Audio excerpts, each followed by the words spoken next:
people, salmon skin has been put to good use. For example, the Inuit used to tan it to make very tough waterproof gloves for kayaking and containers to hold food. There we go. And this is where the split stick comes in.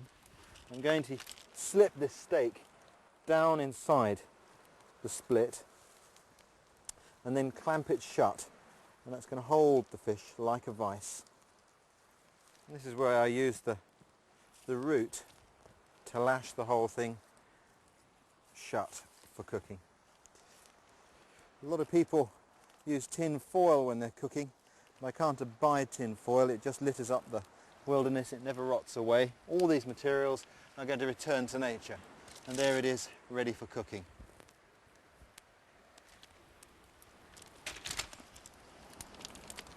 It only takes 30 minutes and the end result is delicious.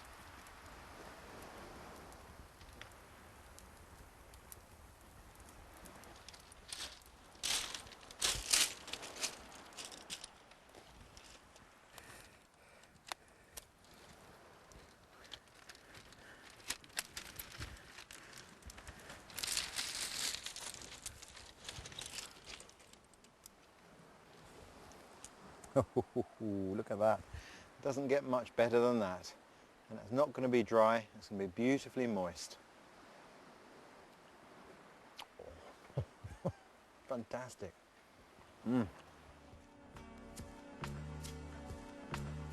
I love Alaska. Everywhere you look there's spectacular scenery and no sign that anyone has ever been here. It's a real land of adventure. On a day like today, it's a dream, but try this in winter. And you'll get a very different welcome.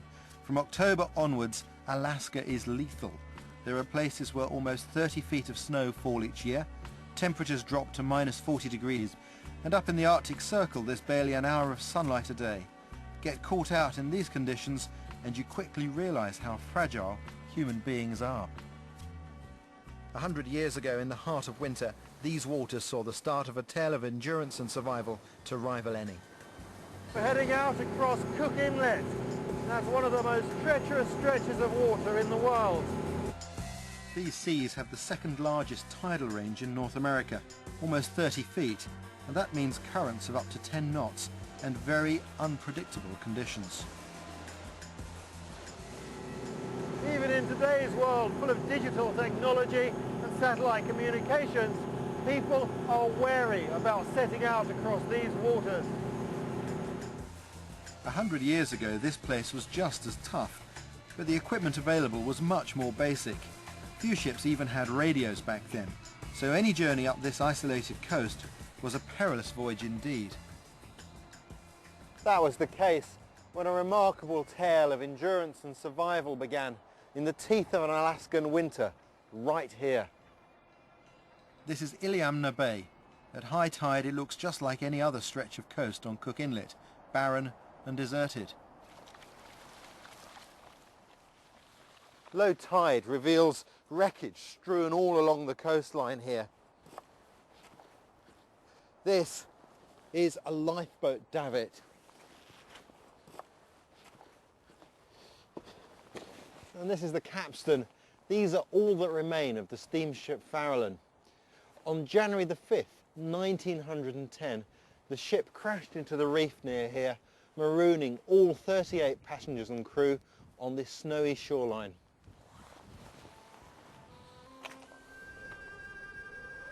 Conditions were so severe that the wreck soon became encrusted in ice. On shore, things were to get just as bad.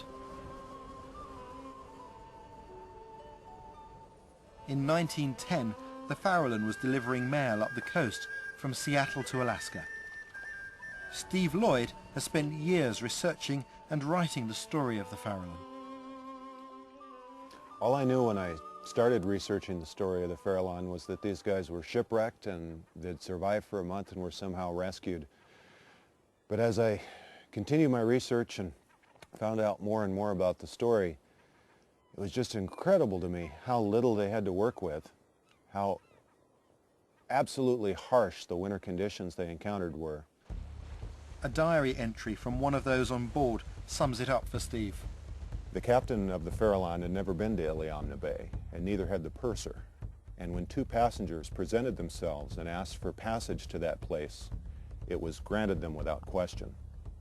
That is how we came to be bound for Iliamna Bay, the worst point on the run, in January, the worst part of the year. Shipmasters who know the place shun it as they would the gates of Hades.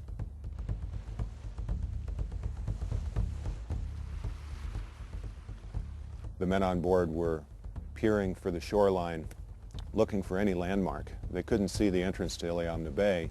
There was a tiny dot on their chart marked Black Reef, but they thought they were well offshore. In reality, of course, they were steaming right down the middle of a chain of volcanic rocks. It was high tide that morning. The tidal range in that area is between 20 and 30 feet. They thought they had plenty of water under them. As they were about to learn, though, even the high tides of Cook Inlet didn't leave them any margin of error. Seconds later, the Farallon hit a reef. It was 9:30 on January the 5th, 1910. The passengers and crew would be stranded here for nearly a month. Iliamna Bay is so incredibly remote. The weather and the other conditions so harsh that getting stuck there anytime would be bad enough. For these men, mostly sailors coming from the warmer climate of Seattle, ill-prepared for outdoor survival in the Alaska winter, it was just an appalling prospect. Everybody managed to get off of the Farallon safely, but the ship was stuck on the reef just out there, a quarter of a mile offshore, about where our boat is today. They salvaged what they could, put it in the lifeboats, and brought everything ashore just here. One of the first priorities was erecting some sort of a shelter. So they lashed together spare oars and boat hooks, erected a rough framework, and then spread one of the Farallon's auxiliary sails over this and made a shelter on the beach that they could all huddle into to get out of the storm. The snow was still falling. In fact, it had drifted 6 or 8 feet deep in places, and the men struggled through this deep snow, trying to find firewood, sorting their provisions before they were covered by the falling snow. It's just a miserable experience for them. Amazingly, there was a photographer on board, Jack Thwaites, who took these photos as a documentary record of their ordeal. Jack Thwaites took photos of the men huddled around this tiny fire with the tins of melting snow, their shoulders dusted with snowflakes. The fire couldn't possibly have been giving them any heat. One of the key factors in their survival was that they remained calm and were able to salvage as much as possible from the vessel, which meant that they were quite well set up in terms of food supplies. The problem, though, was clothing. Now this is August in Alaska. In January, the temperature drops to -40, and their situation was made worse by a cold wind blowing off of the mountain. Several of the passengers had come well prepared.